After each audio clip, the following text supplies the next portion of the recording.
All right. How we doing out there? Appreciate you joining me for the second hour of the Bombeck Show on this spectacular evening here in the Shenango Valley. By the way, if you think that we are still located at the bottom of the hill of the old WPIC station, we are not. We are at 1965 Shenango Valley Freeway, which happens to be, is it Kitty Corner or Caddy Corner? I don't know what you call it, across from Kennedy Catholic.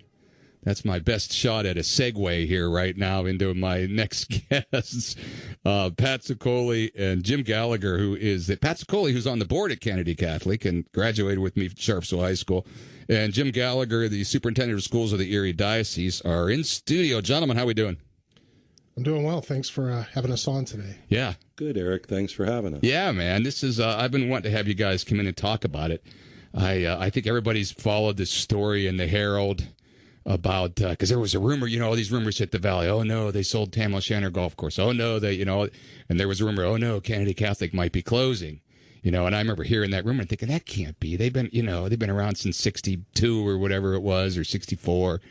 And so talk about how you guys raised money to keep the school open for this year and next year. There's a fantastic alumni base that supports Kennedy, and our local priests, parishioners, parishes are huge supporters, contributors to our school. The parents, students went out and relationship-wise contacted individuals, companies, fundraised different events to raise over $800,000. Well, it's a good story. It really is. So I guess maybe this question would be better for Jim. I'm not really sure how private schools are funded. I had a lady on last week or 2 weeks ago to talk about private school vouchers. So besides tuition, which of course people pay, how does a Catholic school, where does the money come from? Well, so in the Diocese of Erie, there are a couple of ways that we work to support the schools. So one, as you mentioned, the tuition, which the students and their families sacrifice and make effort to do. Two, the parishes in the community, and so they actually contribute. The diocese has a formula and works with the different parishes because we value Catholic education, and so we ask the parishes to help contribute toward those expenses. And so there's an assessment, if you will, placed on those parishes to help contribute. And then really, at that point, it becomes a matter of advancement efforts, fundraising efforts from the school and the community and the board of directors. And then there are, you mentioned, we don't have vouchers in Pennsylvania, but we do have the EITC and OSTC programs. So what's that? What does that mean? Yep. So the Earned Income Tax Credit, or the Educational Improvement Tax Credit. Local businesses can take some of their tax liabilities and donate those and get credit for them to certain eligible nonprofits. And Kennedy Catholic is one of those eligible nonprofits. Those monies actually get set aside into a scholarship organization, and so they go directly to supporting students to be able to access Catholic education. Those are scholarship dollars that get awarded through that program. So no federal money whatsoever comes into a Catholic school at all, or state money?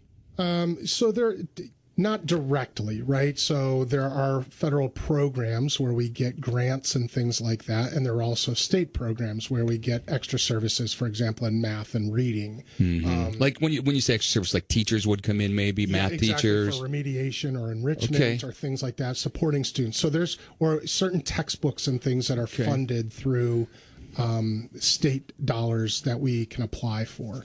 That's funny. That's what, when I was a kid, my mother passed away when I was a kid, but that's what she did. She was hired through the state. She got a teaching degree. Yes. She went back when she was older, got a teaching degree at Slippery Rock, and then she went into Sacred Heart and St. Joe's and taught reading to kids there in the Catholic schools, and all the nuns loved her. And Well, they get the best of both, because they get to work with the Catholic students, and then they get the state benefits. So I guess the big question is, because I'm always leery of the founding fathers made it really clear that the federal government should keep their hands off of local education. Don't tell our kids what to learn. Mm-hmm. Let each place in the country, if you're in Utah and you want to learn about being a Mormon, have at it. You know, if you're here or wherever, don't let the federal government. So Common Core to me was a big red flag. So any of those kind of aids that you would get, does it come with any kind of saying, well, you can do this, but do they put any restrictions, I guess, on the Catholic schools with that money that comes in, I guess? So we have something called the Pennsylvania Catholic Conference that all the bishops for the dioceses in Pennsylvania come together, and the Pennsylvania Catholic Conference represents Catholic interests, whether it be in healthcare, in social justice issues. Just like a lobby, when you say that, a lobby? Yeah, they're not technically allowed to lobby, but yes, essentially they're representing interests. Right. So the way we protect against that, right, is certain things we are required to do. For example, if we take funds to help with paying lunches, school lunch program, the National School Lunch Program, there are certain expectations that we follow things to do that. But we make sure there are provisions in there that allow us to keep our religious liberties. And so they're always looking. We have attorneys on that part of that Pennsylvania Catholic Conference. And so we'll talk together. They'll say, well, here are some bills coming through, or here's some things. Is it federal or state, Jim? It's at the state level, but then there's also one at the federal level. And do you feel like there's an attempt for the federal government and or the state to try to persuade you to teach what they want you to teach? No, I haven't felt that way. I mean, we have a lot of autonomy over what we do in our schools, and that's been very valuable. Yeah. I spent some time in public education, and so I have a pretty good understanding of what works from that side of things, and then we adapt it and make it. If there's something worth taking, we do, and if there's not, then we do our own thing. So it's a nice blend, actually. What's your opinion of Common Core, since you were in the public? Sure. Well, actually, I think the standards make sense from having consistency across schools, so that if you're in 8th grade, you know these are the basic things you're going to do. Do the Catholic schools have? They don't have the common standards. You don't. Is it Common Core or no? So we take the standards. There's Pennsylvania state standards. There's the Common Core standards, and all those sorts of things. Right. But we take our curriculum. We take what makes sense to us, and there are Common Core elements in that. But when it comes to matters of faith or morals or any of those things, we have our own curriculum that we work with. And we share with other dioceses as we look at what are they doing in Philadelphia. For example, the Archdiocese of Philadelphia shares things with us, and we do some of that. I guess begs the question, how many schools do you have? How big is the Erie Diocese? So we have 29 schools. And we're about 5,000, maybe just under 5,000 students across 13 counties. So from here to how far south? Just north of Pittsburgh. Well, we don't. Butler, Beaver. Actually, this is the furthest south we are. Okay, so it's like District 10. I don't know if you're right. Is it basically the District 10? Exactly, but we're actually go all the way out to. We have a school in Clearfield. Oh wow, all the way out to Penn State almost. We have quite a ways out. Do you travel all that? Yeah, we try to make our visits and get to the different schools. Right. Sure. Yeah. That's good stuff. Oh man. So you say the churches help fund the schools, local churches. Where's the other closest Catholic school? I don't even know would be around here. In other words, who gets to donate what money to what church in what county and what area? Good question. So they basically take the supporting parishes of that region, and they, kind of identify. County, would that be our region? Yeah, to a certain extent, yes. So I think, what are some of the Beloved Disciple, Saint Bartholomew's, Notre Dame. Yeah, Notre Dame is one. St. Joe's. Right. So you got to remember, I work with 29 different schools, so I go all over. I got to remember. St. Joe, does that exist? St. Joe's Church. Well, the church. I'm thinking of the school. Right. The church is still there, but the school's gone. So, but it's got to be more than just the Valley churches, I'm assuming, that are donating to. No, Pat, maybe you can answer that better. Yeah, go ahead. Yeah, no, it's this. Just the Valley. Local parishes here. And then what about like Greenville or other areas? Is there a school still up in Greenville? It used to be St. Mike's. We used to be up there. St. Michael's Catholic. And then, so that's probably the closest. Newcastle, I think, has. So that would be the diocese, a different diocese. That's the next one down. Yes. Yeah, very cool. So I guess the big question is 800,000. Does that, maybe I'll ask Pat this, does that keep us going through next year, correct? That money that you raised this year, was that for this year and next year? That's correct. It was for the 22-23 school year and the 23-24 school year. So does that mean that you have to, at the end of, begin now, I guess, to start to raise money again for the next 2 years after that? So we just finished our preliminary budget for 23-24. So as Jim pointed out, our school costs aren't covered by tuition and everybody's participation. Right.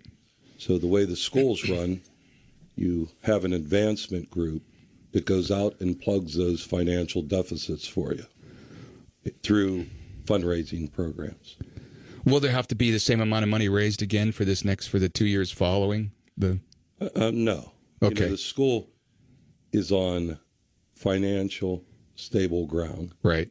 And some of the changes is the leadership, good stewards of the money, how we spend the money. I know you just released, you sent me the releases you had of, what are some of the changes that you did there that you're going to be doing at Kennedy? Financially? Or I know you're putting a new roof in, and you can just talk about whatever you want to talk about. So our vision's changed. We're changing a culture at Kennedy. The way we talk to each other, the way we do business inside the school, outside the school, the way the Shenango Valley views us. We're doing a culture change. With that culture change becomes how we look at ourselves, how we manage ourselves. So it's now a team approach with the Erie Diocese, our board of directors, our school, our administration, our parents, students. It's now a team approach. There are no divisions. We're moving jointly with everyone now. Our goal at Kennedy is to become a strong link in the Erie Diocese school chain. So many benefits to it, right? We can pass information up the chain, down the chain, share resources. Our overall vision is what we call is perpetual, right? We want to create a perpetual board where the board, they have committees underneath them. Under those committees, there's subcommittees. In everything we do, there's rising stars. We bring those rising stars into the board, cross-train them, right? Make them a board member so that there's always the next one up, so to speak. Finances, perpetual. We're new, right? There's been an onboarding of 5 or 6 of us. We met. How many people on the board, Pat? There's 13 right now. 13, okay. And with that being said, we're looking for others, right? We're looking for a variety of skill sets on the board. Whether you're an attorney, whether you're a parent, some of the parents can be on the board, a businessman. What we want to do is create something that's perpetual. So even in the finances, being that we're a new board, just getting our legs underneath us, so to speak, we're going to implement our long-term strategic plan that takes care of just this year. And we're going to start looking 20 years out. And we're going to build our school backwards from 20 years. Where do we want to be in 20 years as Kennedy Catholic? So we're going to build our curriculum the same way. We're going to you're going to see an uptick of some of the things that we can offer. For instance, what would you like to change that exists now? What I'd like to change, again, it's a whole team approach that makes these decisions. I think that we need to offer things that the public schools don't offer. There's no reason that we can't offer AP nursing or engineering or pre-law classes. We upgraded our IT system to support new technology and administration. We upgraded it to support robotics and an engineering course if we can offer it next year. So our long-term goal is to be perpetual. And the only way we could do this with is strong leadership and a new group of people that come in fresh, and that we'll work together. Well, it's a great message, and I hope, and I know that you already do this, is the purpose of the school, but the Christian foundation of this nation has been lost in the secular school systems, and we are beginning to see the fruit of that in the world these days. Kids don't even understand what's going on and what's happening, and so we see CRT leaking into this public school system. So that's what's so important, really, about what you guys are doing. To be sure, a lot of the small little schools, because I mentioned this earlier, like St. Joe's, and some of those schools disappeared. Is that the case around the region, or at least the Erie Diocese? Are the little elementary schools waning, and is there a reason for that, or is that just here? So, no, I think that has been consistent, not just in our diocese, but across the United States in general, unless there are some areas that are growing. But what I think we're finding, and this is one thing that I've been grateful for our diocesan leadership about, is before I even came on board in 2016, they produced a long-term strategic plan called Building in Truth and Love. And one of the things that they identified was the traditional parish-based model, where there was one school with that parish and only that parish supported it. It worked in the 50s, 60s, and 70s. Baby boom. Yeah, exactly. Right, and it's baby boom's over. And a lot of churches were based on different ethnicities, and they kind of had their own little communities, right? But now we recognize that that isn't going to sustain in the long term. So we still have, I think, eight parish-based schools that are out there. Elementary schools. Yes. Yeah. That are, kind of out there on their own. Out of 29 high schools. Correct. Well, so that's not 29 schools in general. Okay, including those 8. I got you. Yes. And then we have what we've created are these regionalized school systems, we call them. Okay. So, like, for example, in the city of Erie, we actually had 9 separate elementary schools that were all associated with the parish. In that plan, they reduced that down to 6 campuses, and they're all under one leadership. So the reason we have boards now is because we want more lay leadership. We want more local involvement, and not just have it come from, the diocese, for example. Mm-hmm. So we want folks to take ownership at the local level. And then we also can regionalize by creating efficiencies and bringing those together. And that's what allows the various parishes to be able to support together, instead of all that burden just being on one parish. Why do you think the elementary is it just a population issue? I know that the baby boomers are now, the youngest of them are getting ready to retire, and the Gen Xers are a smaller generation. The millennials are a big next. All the baby boomers had a lot of kids, but that next generation down, the Gen Zs are really small. Is that part of the reason why that the elementary schools are and I'm sure it's the same in the public schools, because they're doing what you're saying. They're consolidating at public school systems as well. They did it at Sharpsville. Right. So some of that is just the changing of the demographics in our communities, right? So that you can account, it's happening everywhere. I think some of it is, smaller families, people having less children. That's part of it, right? I think there's not the Catholic way. Well, right. Big families. Right, exactly. I have a big family, so I'm doing my part. How many kids? How many kids? How many? 7. You have 7 kids? I'm doing my part. How about you? What did you grow up in? How many brothers and sisters? I am one of 5. Okay. So, but yes. So anyway, I think changing values, right? We have less and less church participation. Sometimes that's generational, and are those same values and faith beliefs being transferred down to the children and the grandchildren? And I think that's really why Kennedy Catholic and St. John Paul II Elementary are so important to the community. Forgive me, but that's the name of the school here in town now that has merged, the Notre Dame. Yes. And whatever schools. Right. So they all became St. John Paul II. Okay. And Kennedy Catholic, for example, has been around since 1965, and you're familiar with that. But I think that all the more reason is why we need faith-based education. Right. To be able to share those values and those morals, and to be able to form children both in the academics and to be productive members of society, but also in the faith, and to have relationships with God, and to know Jesus, and to be a part of the Christian values. Well, that's a great message. It really is. It seems to me that, and maybe this is just pipe dream, but is there a way to involve the Catholic colleges in it all? Because it seems to me that you guys are the minor leagues to go up to the big show there, at Notre Dame or wherever. So we're actually one of 12 dioceses in the United States that actually has our own college.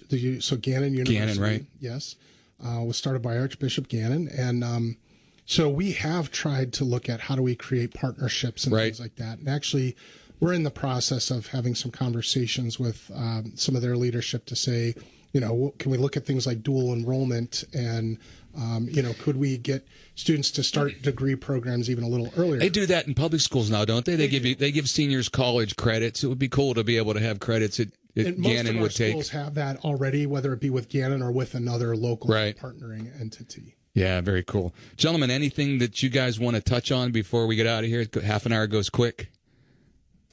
We appreciate you having us, Eric.